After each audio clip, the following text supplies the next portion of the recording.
pray and we'll get going. Heavenly Father, I thank you for the day. I thank you for being able to be in church even though we don't have the lights on. I thank you for windows and the sunshine. I pray you just bless our time together here. I pray you bless the teaching from thy word. I pray you'd open up some truths to us and help us, Lord, and just be with all the services today. Thank you for loving us. In Jesus' name, amen. Amen. All right, so I don't have handouts because I couldn't make copies. But I'll make them for next week. But we're going to go through them anyway, and I'll try to talk through some things as best we can. The first thing I was going to, there's a couple things I wanted to handle. Where should I start first? Maybe I'll start with after class last time. Jen and I were talking on the way home, and she said, "Well, you didn't emphasize. You sort of de-emphasized, planning a little bit in what you said last week." And I didn't mean to do that with that particular passage of scripture. That rich man who was building extra barns, right? I think the point I was trying to get at was that he had more than he needed, and he had an opportunity to do good and failed to do that. So it wasn't meant to imply that we shouldn't plan and be prepared for the future. In fact, there's some great verses on that and some great examples, right, in the Bible. Of course, Noah prepared, right, for something, and of course there's all sorts of spiritual applications there as well. But he, by faith, did what God told him to do, and it worked out well for him. Joseph, of course, is another great example of someone who prepared for the future. Again, God spoke to him, I guess, kind of through Pharaoh's dream, and he was able to interpret that, of course, and be prepared for things that come. And Proverbs 22:3 says, "A prudent man foreseeth evil and hideth himself, but the simple pass on and are punished." God, probably in his mercy, right, has not given us the ability to foresee the future. But, based on our intuition, our experiences, we know things are going to happen, right? You're not going to get out of this life alive, and there's all sorts of things that happen, both to Christians and non-Christians that just come about. And we talked about that a little bit. We all know that our vehicles are going to wear out and something's going to break eventually. You can deny it all you want, it's going to happen, right, for sure. I was thinking of, Brother Ralph was telling us, and of course we have a well, and when we moved to this house 3 years ago, that's the first time we've ever had to think about or deal with a well, and you kind of look at it and say, well, it's free water, right? It's like, I used to pay $50 a month, for water in the city, and now it's free. But, Brother Ralph and Miss Shirley traveled down south for that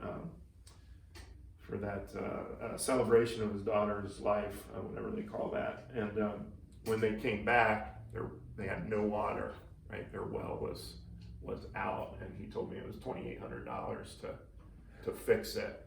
Wells aren't something a lot of guys can do themselves because we don't have equipment to deal with it and stuff. So you had to hire it done. It was $2,800. So stuff like that happens, right? And of course, a well is not free because repairs like that are expensive. So anyway, God hasn't given us the ability to see all the details of the future, but we can kind of anticipate some things that are going to happen.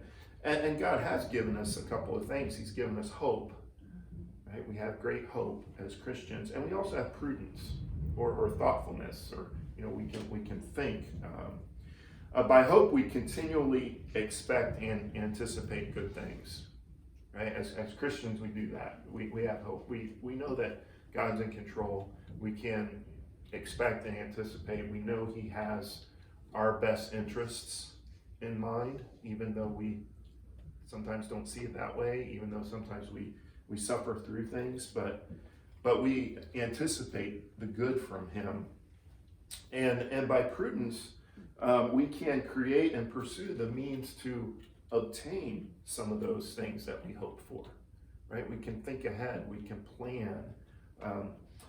And experience, our experience as well as the Bible tells us that there are many evils in the world. And a lot of those we can't have any control over, right? We can't stop them, we can't divert them. They just come at us and they happen. I was thinking of a story. I don't know if any of you've been ever, in a car accident. Selena was in one not too long ago, I suppose. We've been in a couple minor fender benders. One time, God allowed me to avoid what could have been a really bad car accident. We were driving back to our house in Cleveland, and Jen and Judy and Bella, Chloe wasn't born yet, and I was driving on the turnpike heading into Cleveland. They were all asleep, and there was, it was a Mustang, nice Mustang. I was in the middle lane. The Mustang was a little bit ahead of me in, the lane off to the right, and there was a third lane off to the left, and then a concrete median. And that Mustang was just kind of cruising along. It passed me a little bit, and it was just kind of going along, and I was watching it. All of a sudden, I think the person fell asleep because they started to drift off. They hit the rumble strips along the side, overcorrected, spun, and went head first into that median right in front of me, just like those things. We woke up. Yeah, they all woke up. I don't know if I yelled or what. I think the brakes slammed on. Yeah, the brakes slammed on. Yes, that's right. That was crazy. Yeah, it was crazy. But God will protects us. But time and chance happen to all men. Things happen. And so prudence allows us to beforehand plan for some things, right? Prudence tells us to get the oil changed in the vehicle, when it's supposed to get changed. Prudence tells me when I'm going to go out and cut down a tree to put my hard hat on and wear chaps with the chainsaw. That's what prudence does. Seat belts, it's another way of being prudent.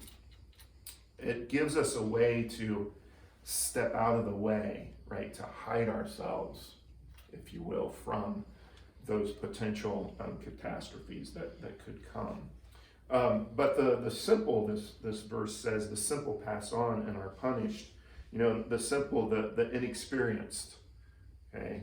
And I see that a lot at work because I've been doing my job a long time. And so I'm experienced in what I do. And I hear people come up with ideas and directions, and I think, that's not going to work. And we talk about those things. So it comes with simple or inexperienced, perhaps. They can also be headstrong, prideful, and foolish in their thinking, right? I'm just doing this no matter what. I don't care what anybody else says. Well, maybe that's not maybe not the best plan.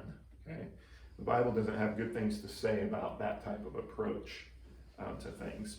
But the simple will rush on. They may overuse hope, right? And without the prudence that's needed to kind of regulate it and guide it. And this is something I think about in the Christian life, I think quite a bit. I have faith. I know where I'm going when I die, and I have faith that God is in control of everything, and He takes care of me, and I allow Him to guide me and direct me. But I also have to apply prudence toward things, right? I have to think through things and make good and wise and right decisions, because those decisions have an impact on me and my family and so forth. So there's a balance there between kind of faith and prudence or activity. So I'm going to pause there, and I'm going to go into some prudent things. I came across this list, and I'll make copies for you for next week, or you can look it up, of course. This is a great list of 30-some things on how to lower your bills, right? And things you could think, how many? There's 36 things, and I'll just kind of run through them quickly. These are prudent things that you can do. The first one on the list is meal plan. Very simple, very practical thing. Plan your meals. When you've created that budget, part of that budget is food, right? Go into that and plan your meals. Sit down one day a week and figure out what you're gonna eat, breakfast, lunch, and dinner, right? And then you go to the store and you buy the ingredients for those things. You look for sales, okay, or discounts. And of course, make a shopping list is number 2. So you plan those meals and then you make a shopping list. Trying to avoid things like those last minute trips to the store, which burn up your time and your gas. Also, the last minute trips through the drive-through because you don't know what you're gonna eat when you get home. We do that, every once in a while, try to avoid those things, but by asking the question, what are we gonna eat today? In fact, I asked it yesterday, what are we gonna have for lunch after church tomorrow? And Jen's like, you're gonna make chicken salad. Okay, that's my meal planning. That's one of the things I do. I make chicken salad. It's secret ingredients, just the right amounts. Mix it up. It's pretty good. So you make that shopping list and you get everything that you need. I always remember there was a time when I did all of our grocery shopping, or most of it, but Jen would make up the shopping list for me, so I knew what to get, and she was good at that. It got to be very detailed, although every once in a while I'd bring something home that she's like, that wasn't on the list. I'm like, yeah, it's right here. She's like, no, that's not what that is. Okay, whatever. But she actually used to organize it. After a while, she would organize it by aisle for me. It was amazing. Like, you'd walk in and on the list it would be like, lettuce, carrots, and those were right there first. And I'd just go down the list and it's like, how do you do that? That's really good. But it actually says that here, to organize the list by the store to make it efficient for you. And then stick to the list, right? Don't deviate, don't buy the stuff that is not on the list or on the end caps. I know she's giving me a look like, seriously, because I tend to, if there's something extra there that looks good or it's on sale, I might pick that up and bring it home. And then look at the price of things, specifically something like price per ounce, which for the most part they give you on the little tags there. It's not always entirely clear. Sometimes I think that's on purpose when they don't make it clear. Sometimes it's price per quantity for something, and the quantity is 1, so it's the same price as the price tag, and you can't really compare things. But when you can, do that comparison and take a calculator if you need to figure it out. That example here I thought was pretty good. They said, if you're going to have taco night and you want to get sour cream, your 8-ounce container of sour cream might only be $1.59, or a 16-ounce would be $2.47. So the 16 ounce is the better deal.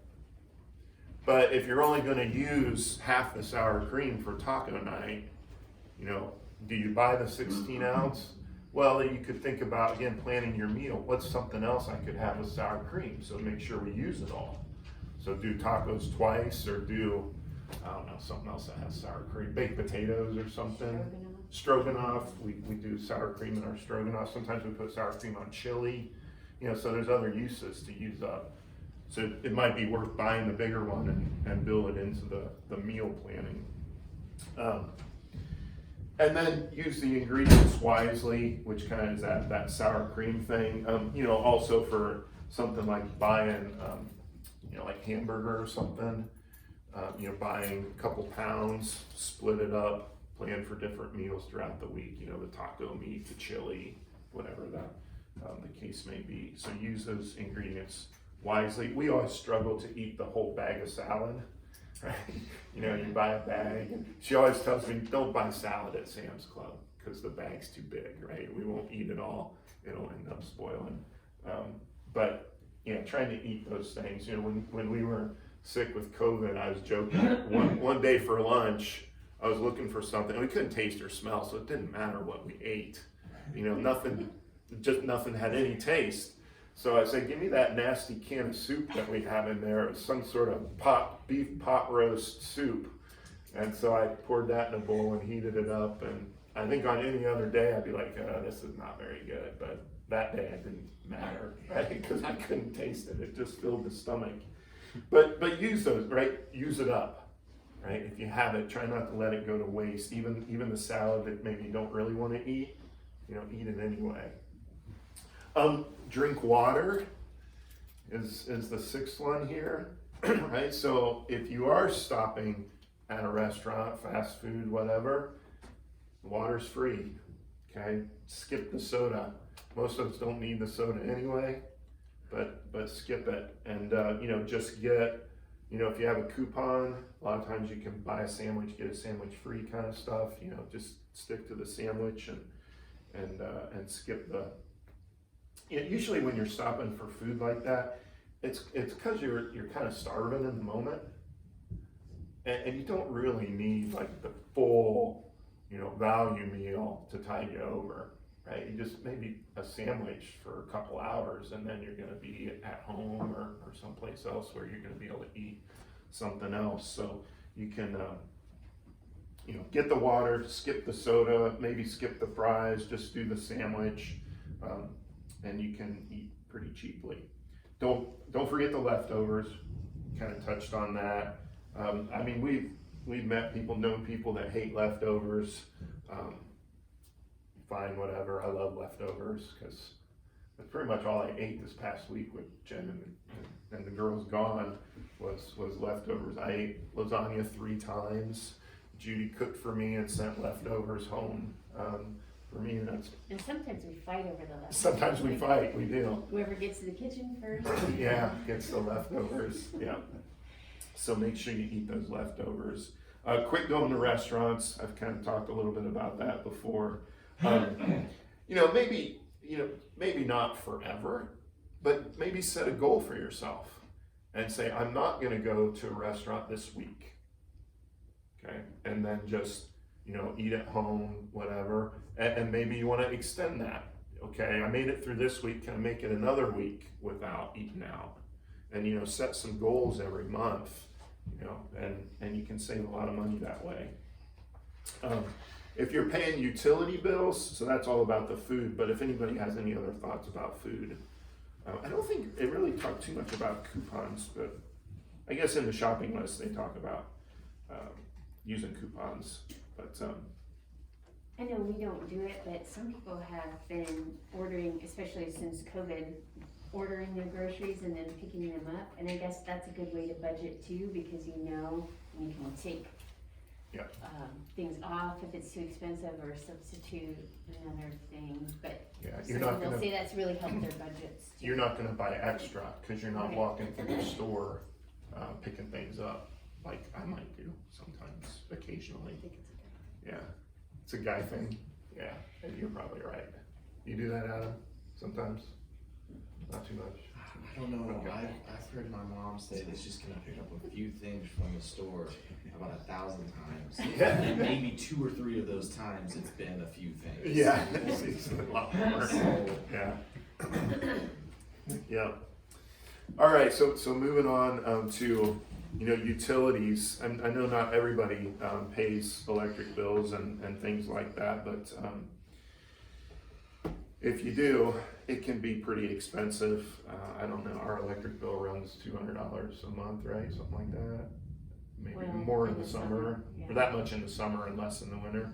Yeah, okay. You can buy energy efficient light bulbs. You can save up to $75 a year by switching your 5 most used lights in your house to energy efficient bulbs.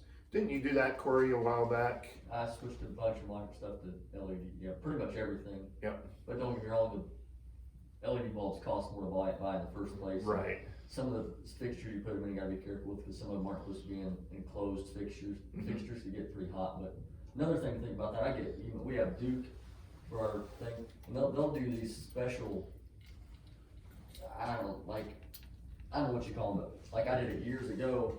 That was back when fluorescent bulbs were the big thing, you know, before LED was big. Where you could get them, buy them through them, or you got some big rebate thing, where I still got a big box of fluorescent bulbs that I got for super cheap. Yeah. Because, you know, they were trying to get people to switch over to that stuff. But then still got about 1,000 fluorescent bulbs I got from them. I probably bought the, whatever box I got. Yeah. But that's I don't know if some providers, some utility companies do that. I don't know how they do. Duke does that, or. Yeah, so there may be some deals. Yeah, they sent me emails Some of the about it. companies. They might have run their website too, I can't remember, but they did that. And Okay. like I said, I since replaced those, went to LED bulbs, and so I don't know. Okay. It's- So you Have can- your LEDs lasted longer?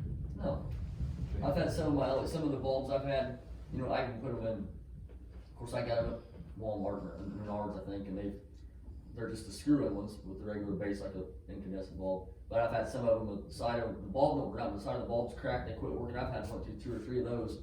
But now I've kept the receipt, so next time I do, I'll take it back for the warranty thing. But Yeah. you know, I don't know. I know they say but they don't give them away. That you can buy regular incandescent bulbs, like you can buy like a semi-load for $1.50, but Right. they can use more electricity. So I don't know if the LED bulbs last. I think it's the way to go. It's gonna be more.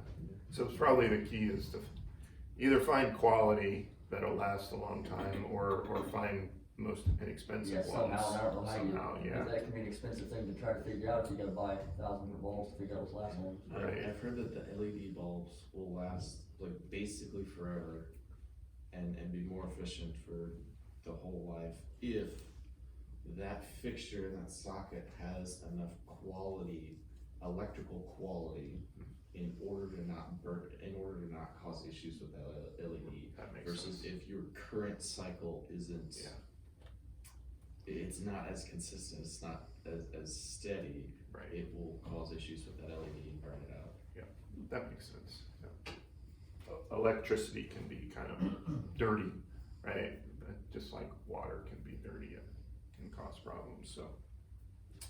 The next one is turn off the lights, right? And you know, church is saving a bunch of electricity today. This is our big day, right? I mean, this is when the meter's out there going like this, spinning around. But you know, seriously, when you leave rooms, turn the lights out. And we talk. Jen gets on Chloe and I about this too, to make sure we're always turning the lights off. And That's why we bought the LEDs, so we can leave them on all the all time, yes. Not worry about it. That's what Right? happens. Yes, that's right. Then try to save on hot water, right? On showers and how you use hot water. They said this one study shows that about 18% of your home energy use comes from heating water. Okay, and so he actually says one easy way to lower your bill is to take cold showers. Okay, maybe not. Not a good plan. But you know, to just be mindful of how long you're in there and your kids and stuff. And you know, we used to set timers for the girls to keep them, you know, from standing in there forever. So just, you know, be thoughtful about that, hot water. And then of course to, if you're paying for water, yeah, well, yeah, it'll run out, right? If you're paying for water, to turn it off, and not brush your teeth and stay there with the water running and all that kind of stuff, to try to conserve that. And this is all to lower your bills. Replace air filters in your furnace. We do that. I do that regularly at our house. We had our vents cleaned when we moved into this house, and the guy recommended putting those cheap filters in the return ducts. And so we've been doing that as well. Can lift off the metal. We got metal grates in the floor for the return, and I lift those up, cut up like just the really cheap thin filters so it fits, and put it in there, and I change that when I change the other filters. And it's amazing how much those capture as well for stuff.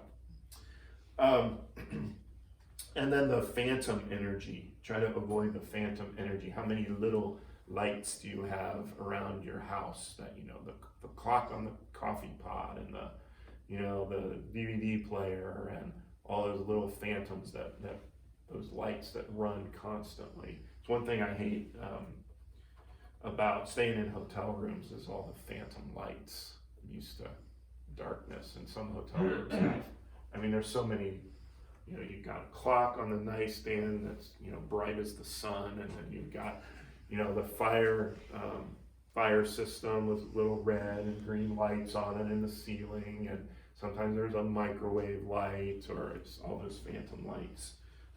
Can save you energy as well.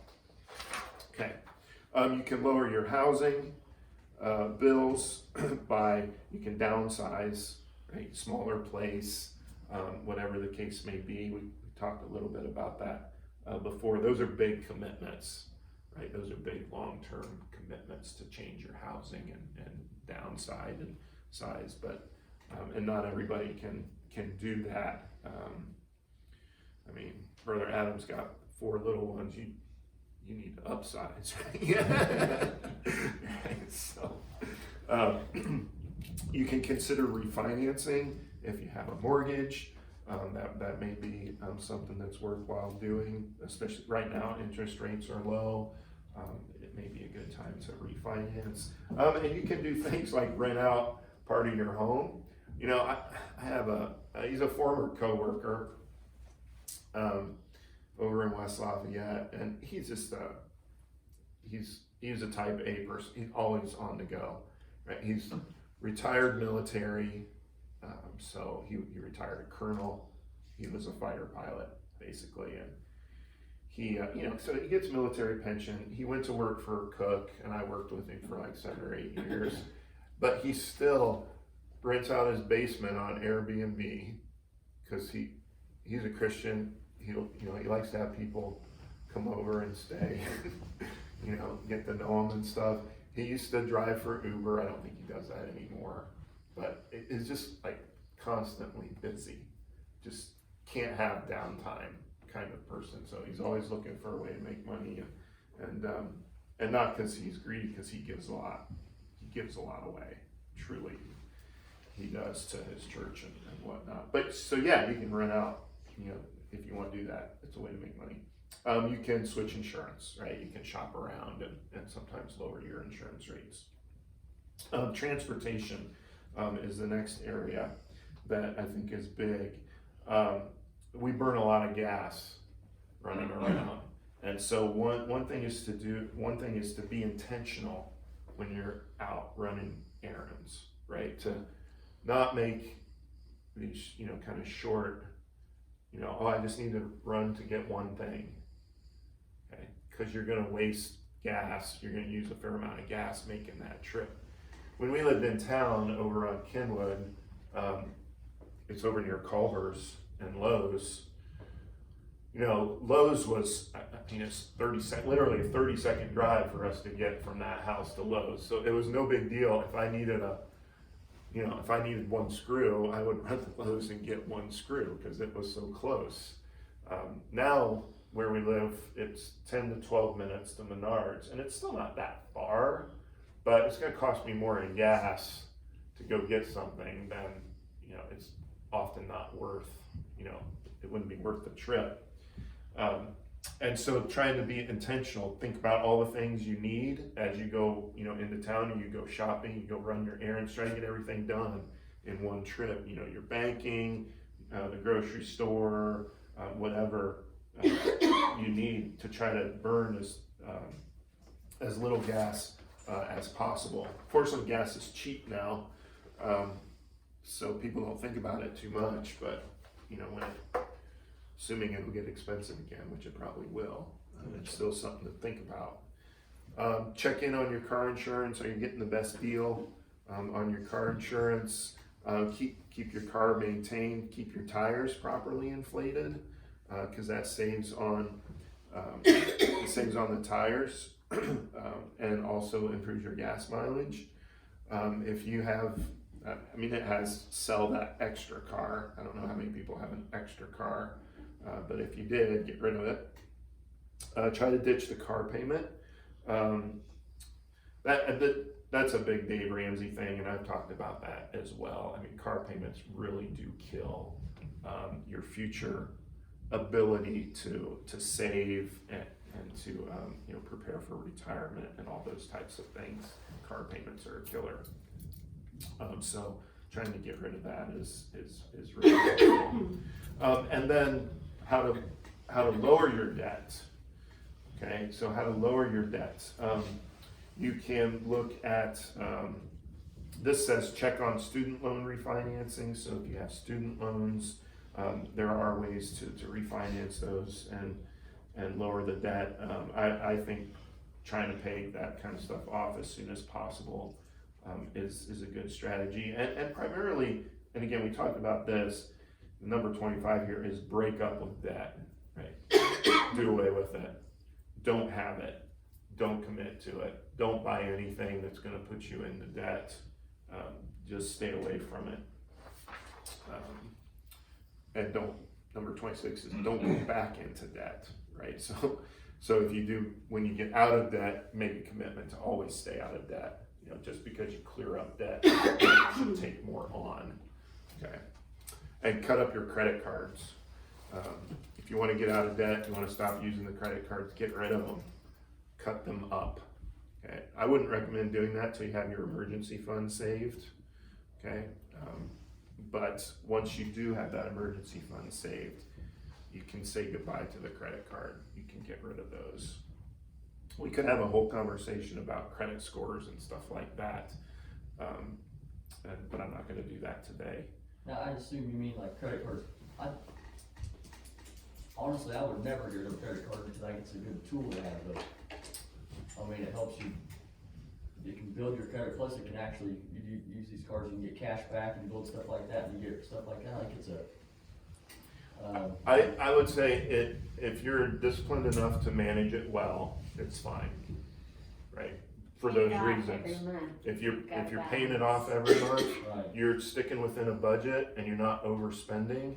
Most of the research says that credit cards, people overspend on their credit card. Even if they do pay it off every month, they still tend to overspend, right? And credit cards are one of the greatest marketing. I mean, they spend huge amounts of money on marketing, and there's a reason for that, right? Because they make a ton of money. Visa and MasterCard, Discover, they make a ton of money off of people. And so they push it. If you can be disciplined, paid off every month, it can be a good tool. Yeah, I agree with that. I mean, a lot of people just struggle with them. It's just. Yep. You gotta stick that. Convenience thing, easy thing. It's like, oh, I'll pay it off. I mean, I understand that, but I would have personally, I would never totally get rid of them just for that reason, because to me, it's benefits for us. There's a psychology there, right, that you have to take into account, and that is I think the psychology of when you're buying something, when you part with $100 bill, it's different than when you hand them your credit card and get it back again. Yeah. There's a different psychology there, and so that's what you have to. I think a little bit of that is still there when this is money that's coming from this card straight out of my bank account. I know what's in my bank account. Yes. About what's gonna be left versus, well, this adds to my tab. Mm-hmm. I'll take care of it at the end of the month. Right. Whatever. Right. So as long as you're able to think through that psychology of it, and again, it goes back to that budget and being clear about what you're spending your money on and stuff like that. I tend to side with Corey on this. Yeah. And I got a couple credit cards, and then I noticed a few times I was like, oh, I didn't quite mean to spend that much this month. Right. Yep. Yep. And then I just had to watch it a little bit tighter. Right. But at the same time, I have $200-something in Cabela's points. So, You spend that much at Cabela's? It's just it's a MasterCard. Yeah. Okay. So I think to that point, right, there's some people that should cut up their credit cards and not use them, right? And others, there's maybe a good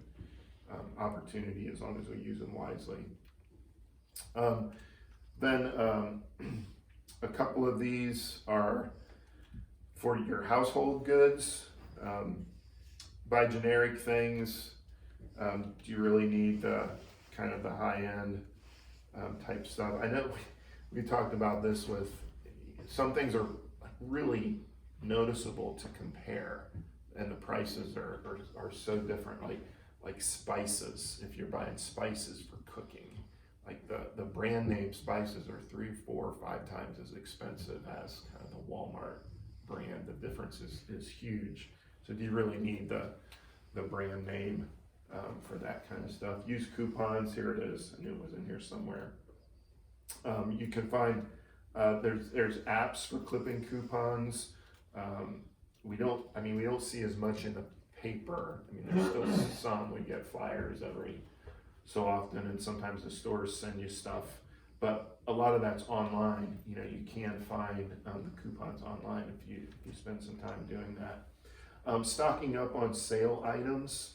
So if there's things you're gonna need, you know you're gonna need, take the opportunity to stock up on that. If it's discounted, things like that. We do Sam's Club shopping, and it works if you get into the cycle of it, right? So the cycle of it is that, you know, I don't have to go buy an 8-pack of toilet paper every week, right? I buy it once a month or once every 2 months.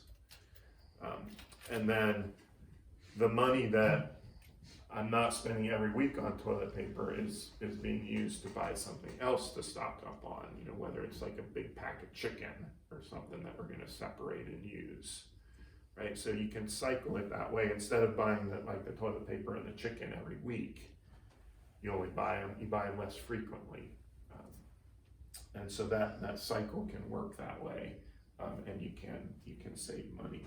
Does that make sense, everybody? That works, okay. You know, reusing items. Don't always just use stuff and throw it away. Like there's some examples they give here are like Ziploc bags. You know, if you're not using it for raw chicken or something like that, you're just using it for something simple, like maybe snacks for the kids for lunch, you know, dry snacks or something. You can reuse those things if they bring them home, and so stuff like that. And it says here, make your own cleaners. I don't know if anybody does that. I don't think we've ever really done too much of that, but I remember reading an article about making your own like Clorox wipes when, you know, they were sold out. And that was kind of interesting that they basically said take a roll of like heavy duty shop towels and cut it in half, remove the cardboard core, and then shove it in a empty Clorox container, and then there was a solution of bleach and something else that you poured in there and soaked them down, and it said it worked just as well as Clorox wipes and would be a lot cheaper. And, my wife can make detergent. We did that at the boys' home. oh yeah, okay, And then the hand soap as well. okay, Actually saved a lot of money. yeah, there you go. Brother Adams, Miss Ashley's the expert on making that. And that stuff's expensive. It really is expensive. So, lower subscription bills. I think this eats a lot of a lot of people's money. Different subscriptions. You know, if you work out, if you're paying a gym membership, figure out ways to get exercise elsewhere. Put the subscriptions on hold. You know, just evaluate all of those, you know, whether it be magazines, online services, streaming services, bank fees, anything like that. Take a look at that and reevaluate that and see if you can get rid of some of that stuff. So that is this list. I thought it was a pretty good list, pretty exhaustive list. So I'll print that out for you and have it for next time. But again, the key is cutting out those expenses. Any other ideas on that? Other things that you've done to? And you didn't mention entertainment at all in that too. I mean, I think Yeah, cable and some of those things can really. It kinda goes in with the streaming services guess and so, stuff, yeah. the subscriptions, but yeah, people can spend lots of money, on that, and you just have to ask whether it's really, you can live without it, because we have for years. I mean, we certainly used to have cable and all of that, but at some point we just said, and that was more God working on us, saying, there's most of the stuff you don't need to watch, you don't need to spend your time watching it, so we got rid of it and learned to live without it. As time goes on, it gets easier and easier to make the argument that, it's not really on the television that you need to see that bad. Yeah, you can live without seeing it. And well, I mean, these days, if you have internet, Well, you can yeah. connect your computer to your television. Yeah. You almost don't need cable at all. Right. You just find some website, Yeah. and well, sometimes it's piracy, but Yeah. find some website that has what you want at Right. the top. I honestly think a lot of, I mean, me and you have talked about stuff like planning. I really think the biggest thing is, a big thing is just people having self-discipline, having control of things in all aspects of stuff. It's just, you see so many different things. I've told you a story. I had a family, like I've told you this before. I had a family when we first started in school. They came in and they wanted I forget, they had a couple kids, whatever it was. And they came in and they were wanting us to give them a break on their school bill. Wanted me to, cause this is the first year I think I just took over. I'm like, okay, come and talk to me. And they came in here and they sat down there and like every single one of them like brand new Nike shoes on or something.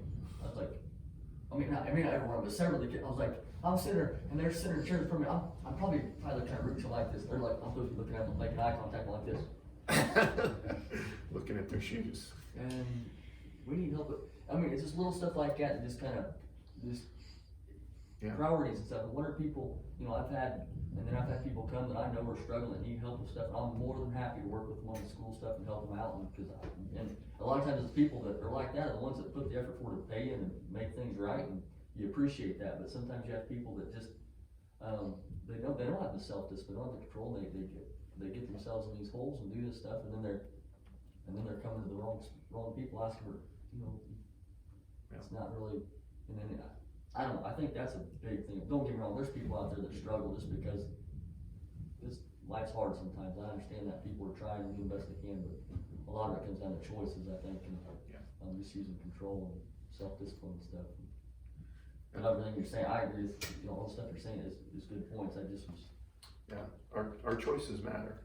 I mean, they really do, and they can have a good impact, and they can have a long-term bad impact as well.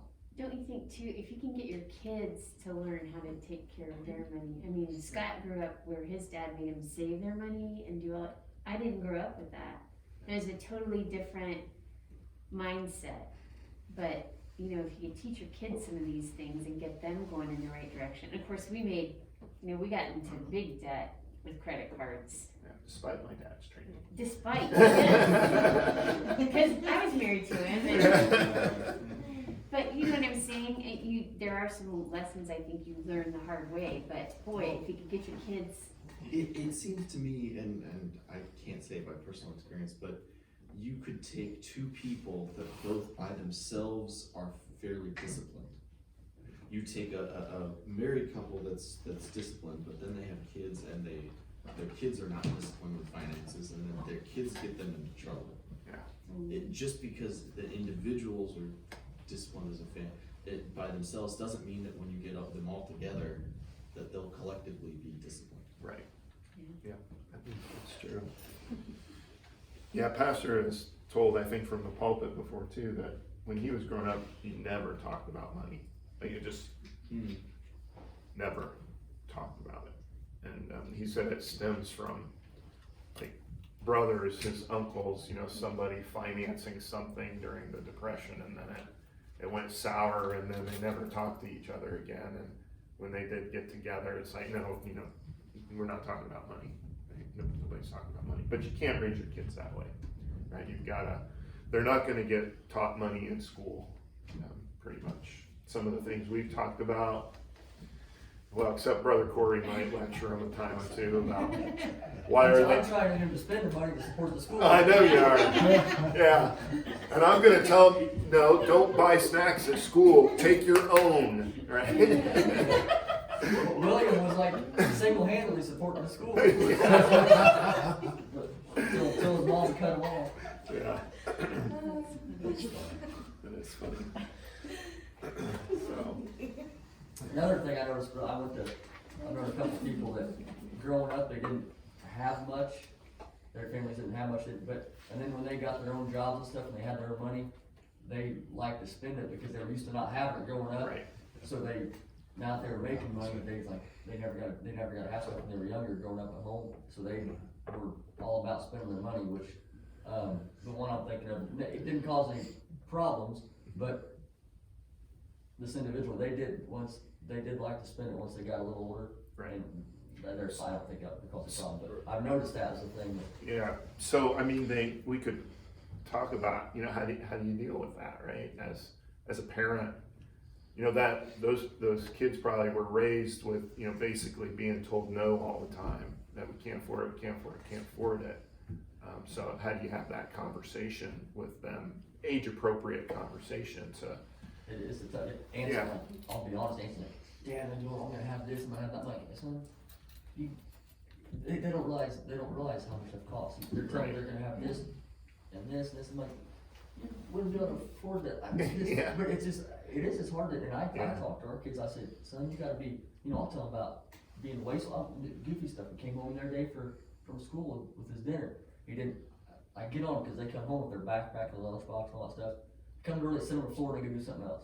And I unpacked their stuff that night, and there was a yogurt thing in there, so it's gotta be kept cold, otherwise it goes bad, Yeah. One of the store-bought things, I'm like, Yeah. And I find these cheese stick things, and they're like, And I found something up, and by this time, it's like steaming, like, yeah, thankfully Beth was asleep, I'd been lecturing the whole house, and things like that, but little stuff like that, Yeah. that stuff just aggravates me, bugs me, but. it's wasteful. Just getting the kids to understand this stuff, and I told them, I said, from now on, you unpack this stuff, and I don't care, just ask where to put it, but it needs to be just little stuff like that, but if you did that 20, 30, 40 times a year, that adds up, that's a chunk of change, and just getting kids to understand that stuff and working with them and talking to them about that stuff is, I think it's important, even though I'm not doing very well, obviously, but I'm not gaining much ground, but it's a little thing I've noticed that we need to work on. Well, it'll happen with time, right? I mean, it'll sink in eventually. All right, well, we'll be done here, and thank you for coming out in the dark. Church will be interesting, I'm sure. Actually, it's brighter, this is the lightest building. It probably is, yeah. Brother Ron, would you close us out in prayer this morning?